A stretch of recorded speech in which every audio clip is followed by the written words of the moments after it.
Hi, I'm Ian Dominguez, the founder and CIO of Delta Emerald Ventures. We are a leader in cannabis and hemp investing. Head to deltaemerald.com to learn more or find our research on Substack at the Delta Dispatch. Links to both are in the show notes.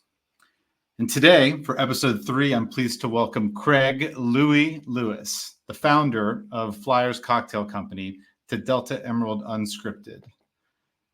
Lewie, welcome to the show. G'day, Ian. Thanks for having me. Thanks so much for joining us on this weird, wild ride. So wanted to just get right into it with you. I would love to maybe kick off and tell us a bit about yourself and what led you to start a THC drink company. Yeah, totally. So a little bit of background was, we used to work on the insights and innovation side with Big Beverage, and we'd help them build out their innovation pipelines when it comes to, the opportunity in the non-alc space. And through COVID, a lot of those budgets dried up, and we decided, all right, we know about this opportunity, and we know that, we are the target market for us in terms of these non-alc options. But we also know, function is required during this alcohol occasion, and the current set of non-alcoholic options were not really servicing that need. And so we knew not only do we need to create something with flavor, but we also need to create something with function. And at about the same time, these cannabinoid opportunities were coming down the line, like the different types of emulsions that made it water soluble.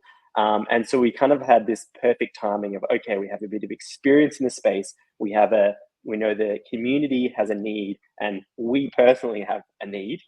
Living in New York, I just don't have time for a hangover. And that was the excuse that I went to with most people.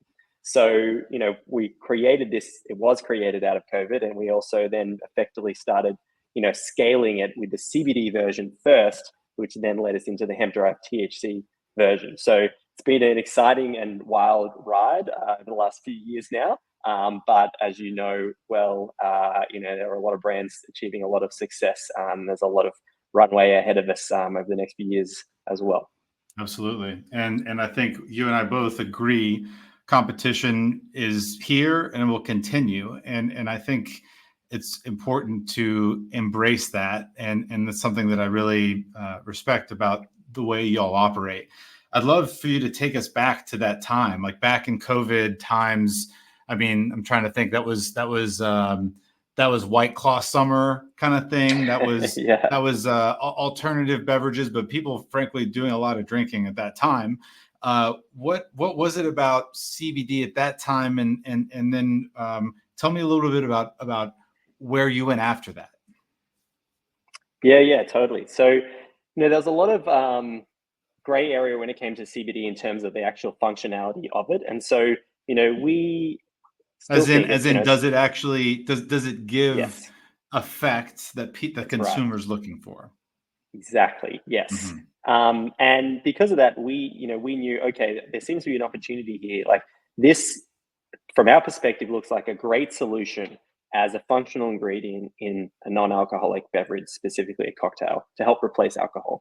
And we had access to a particular technology that was effectively, nanotech CBD. So it would go into your bloodstream really quickly. And we created a version of a beverage where, whenever someone would say, oh, I don't feel CBD, doesn't work. And we were like, well, try one of these drinks, then tell us how you feel. And everybody came back and said, okay, yeah, I get it. It works. I feel the way that you told us we were going to feel. And so that was really exciting. And but ultimately, it still didn't effectively replace the alcohol and the feeling of alcohol as closely as we wanted. It was the way we talked about it was like the way you feel after a glass of red wine. How you'd articulate that is how you'd articulate how you feel after a CBD cocktail. The edge is taken off, a sense of ease, a sense of well-being. That's how we spoke about it, which was great. But when it comes to truly replicating that alcohol experience, you need a lot more function, which is where the THC piece of the puzzle comes in. Yep. And then, so I think a really important theme of this conversation, I think, is this theme of transition. And what I mean by that is, I think the consumer is transitioning their consumption patterns. And this is not to say that anybody or people are just completely quitting alcohol. Yes, there are some people that are doing that, but I think we want to talk not in extremes, but instead just talking about at the margin, people are transitioning in certain ways. At the same time, we've also seen transition in form factor, let's say, towards liquid. And I really want to talk to you about this because it's happening on multiple levels. You think about MSOs that we know of transitioning into hemp, and speaking about hemp beverages, there's Flyers started in THC drinks. It wasn't born in cannabis and transitioned in.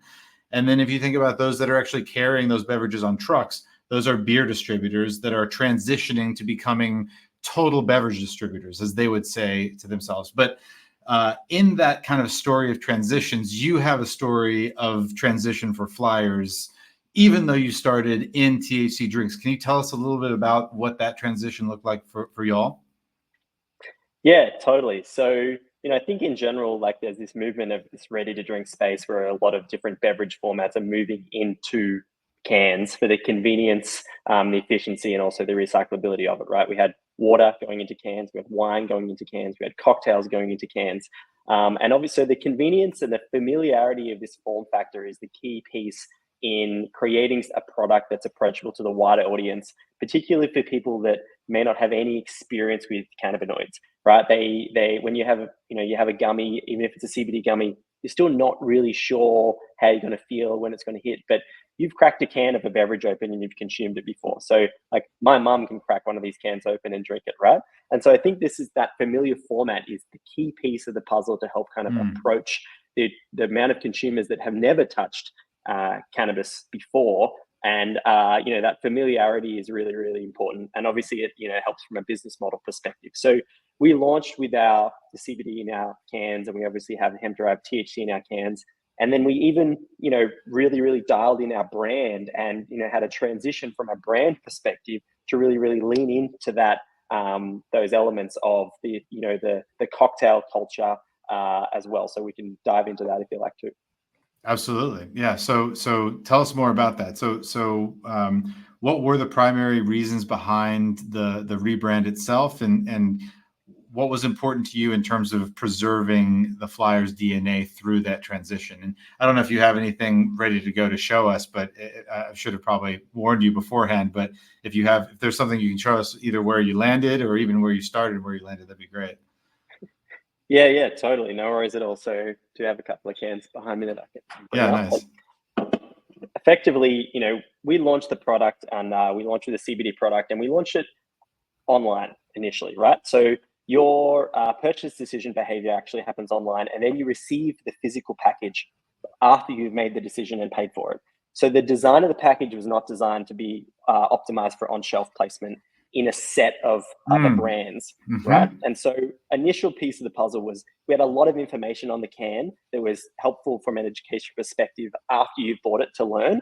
But in terms of when you're shopping for something, it didn't have that shelf appeal. It didn't really stand out. So that was the first piece of the puzzle. Like, okay, we are now scaling into hundreds and hundreds of stores across the country. Let me stop you. Let me stop you there, right? So you did say you started off direct to consumer to get things going. And is it kind of in lockstep that you realized the growth of this industry would be in brick and mortar, let's say retail, that kind of gave you this, wow, we need to rethink what it's like to show up on the shelf? Or where did that conversation come from?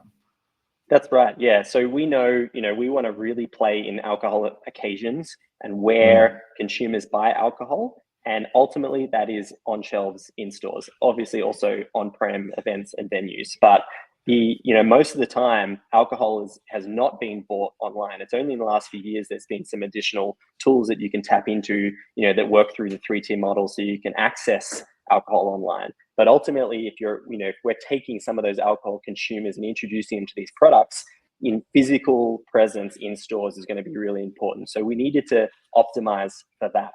We also needed to think about, building a national brand. Like, what does that look like? How do you create something that's kind of a little bit future-proof in terms of your positioning, but also in terms of additional SKUs you're going to be launching? And how do you create that, what we call billboard effect of product across the entire category, and you imagine a shelf full of all of the flavors, what that would look like, and also account for additional flavors that we would build and eventually launch, which we have several months ago. So there's quite a few factors. We have the optimization for on-shelf presence. We have the, leaning into this bar cocktail culture that we wanted to kind of reference a little bit. There's also an element of brand. Right now, there's an undercurrent of distrust against corporations, against government. And so strategically thinking, people move to things that that they trust, that they're familiar with. So there's this rise of nostalgia. And so our brand leans into a little bit of nostalgic elements of cocktail culture and, back into the post-prohibition in alcohol, really like tapping that a little bit to our cocktail roots to create something that when you look at it, it feels familiar. It looks like something you've consumed before. And it's supposed to do that. We spent 6 months and we had about 12 to 15 different decks from design. And I counted about 276 slides of designs for the cans specifically that we would do. It took us that long. I think we spent way too long on it, but we're really happy with how it turned out. So, there's a lot of factors that went into it. But it was simplifying hierarchy of structure of comms on can, optimizing for on shelf, tapping into a little bit of nostalgic bar cocktail culture, and building a national brand and accounting and allowing for future SKU iterations. Yep. So how did you, I know that from your perspective, as you've pushed more into retail accounts, distributor relationships are very important to you. So how did you preview this with your distribution partners? Was it an easy conversation? You say, hey, we just have a new labels coming out, or what does that look like? What do you think good looks like for a rebrand, if you will?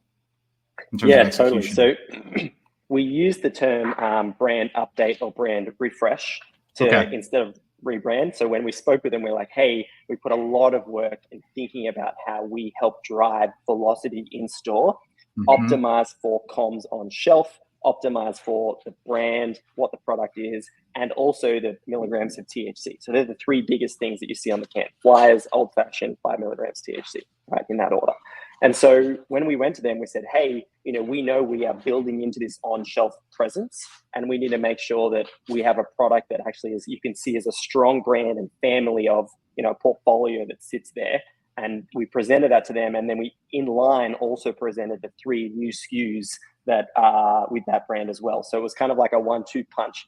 Here's all of our thinking. Here's our new brand. Here's our beautiful new cans. And here's 3 new flavors that go with it. Here's the whole family. And immediately all of them are like, yep, done, great, we'll take it. Give us what you got. Excellent. Everything. Yeah, great to hear. And what when you're planning a rollout like this, I think we've spoken many times before about the need to think about this on a state-by-state basis without giving up too much in terms of your own strategy. Is there anything you can share with us about what are some characteristics of states, or even specific states, if you like, or things that you're really looking for? Or is it more about the distribution partner? How do you kind of think about, now that you have a refresh and you're thinking about where to move, what's in that consideration set for you? Yeah, totally. So, there's obviously a regulatory consideration that we think about in terms of like what states have clear set regulations, what ones are, a little bit in the gray area. And that obviously helps. Population density is really important. Obviously, where the major cities are is really important. And for us as a premium product, obviously for us, we need to make sure that we're in, the cities where people can actually afford a product like ours as well. And are also like, can understand, the concept of a yuzu margarita, right? It's a Japanese citrus in this margarita. Now that yuzu is a really popular flavor, but it's new to a lot of people. And we don't want to scare anybody away. So we know that the metropolitan areas in the cities is a key piece for us. And that's kind of the areas that we focus on a regional basis. So we have the states, Texas, Florida, Illinois, and that's kind of like some of the biggest markets for us. And obviously you can think about the population in those cities. Yeah, absolutely. I mean, I think those 3, if you add California and New York, that's like 70% of all alcohol volumes in those 5 states, I think. So exactly. Yeah, you're covering some, and no reason to jump into California right now, as we know, but hopefully they get that figured out. That's right. Yeah.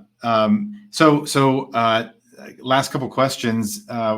how do you think about, so once you've gotten the refresh product in store through your distribution partners, what does it look like to support in market? Like take Texas, for instance. I think y'all have been focused on that one. What does success look like for you as you're looking to, have you hired support yet for Texas? And what are the killer skills that you really want to see for a market like that, in the way that you want to see support out there? Yeah, 100%. So, retail sell-through and velocity is like the key piece of the puzzle for us. We need to make sure that we're really focusing and driving retail velocity. And the way that comes to life is like supporting our retailers and supporting our distributors. Now, I know, a lot of brands think about distributors like they're going to do the job selling in, and some of them will, but we imagine them to, they're going to distribute your product, but you as a brand have to do the work to sell it in to the stores. And something I talk with our sales team about is using this piece of the puzzle called category vision. So you can sell them on the nuances and the brand and the awards we've won, but what we want to sell them on is like where the category is heading and what consumers are doing and changing their preference. So category vision is a key piece of the puzzle that we use for selling in for new accounts, particularly if they have no exposure to hemp-derived Delta-9. Say, hey, there was a craft beer explosion, there was a hard seltzer explosion, there was a hemp-9 THC explosion. We are helping lead that charge. The opportunity is huge. We are one of many brands. Here is how it all works. Let's build this together. There shouldn't just be a few brands. You should have a section dedicated. You should communicate about the section. Look at Total Wine and how they're doing it. Those pieces of the puzzle. So we go in with a little bit of we think a rising tide raises all ships. And so we want to say, hey, yes, we do the best to make the best version of a product that we can, but it's also like we're servicing what consumers want. They want these non-alc options with low dose THC. And here are the other brands that we think you should include as well in your portfolio, and kind of help build it together. So, in Texas, you have, Houston, Austin, San Antonio, Dallas, like over nearly a million in each of those cities. And so we have a market manager there now. There's a lot of like chains opportunities, obviously Total Wine and more. And so we're really focusing there on trying to help build brand awareness and drive trial in store, because once people taste the liquid and experience the brand, we have a really high retention rate. So driving trial is the key first step. And the key to do that within a store is to have additional facings and additional SKUs. So you get a little bit more exposure and shelf space in the store, potentially get in the fridge, in the cooler as well, maybe some floor stacks. And then there's point of sale material, right? So like your in-store presence and what you can do to kind of help bring awareness to the category and your brand on a store-by-store basis. Last question for me. What's something that you wish you knew about either beer wholesalers or the retail trade or any of this business that you know now? Great question. I kind of knew this at the start, but going, the more we go forward, the more it really becomes true, is that it's up to the brand to roll their sleeves up and get into the market and just build it brick by brick, store by store. There's no magic pill. There's no shortcuts. There's no anything. It just takes like you, feet on the street, hitting the stores, constantly working with the sales reps, the distributor to like build this. It's not like you could sign the biggest distributor in the state. Your product's not going to move if no one knows that it's there. The retailers aren't going to buy it if they don't know you. It really takes like an army and like dedicated support. So, we still get excited about turning on big states with big distributors, but now we really know like, okay, the work is all on our shoulders to make this a success. Yeah. It reminds me of the story. I mean, for Boston Beer, to hear those co-founders talk about the early days, they had 100, I think it was 100 bars in the Boston area, and that was it. And they were hand distributing to those bars, and they were obsessed with how that was doing at that time on-prem in those stores. They had never even dreamed that it would go beyond New England, but you really have to build small to go big, basically. Yeah, mate, 100%. I'm heading out to Dallas next week for a 3-day market blitz with 2 others, and going along with a sales rep. We're going to hit 10 to 15 stores a day and 100 stores across the 3 of us over 3 days. And I love getting out there and doing that, introducing myself. And it's, the retailers and the sales reps, the distributor, it's rare for them to see like a co-founder and CEO like out in the field. But I'm like, it's nearly the most important thing that we've got to do. That's a great tip. I've heard ride along. Is that a ride along, or is that you'll just Right be at along, the? Okay, yeah, right along. cool. Yep, I exactly. need to do one of those. Amazing. Well, thank you so much for your time, Louis. Really appreciate you coming on for our third Thank you, Ian. episode. And keep up the good work. Thanks so much, mate. Appreciate it. All right, thanks. Take care. Bye.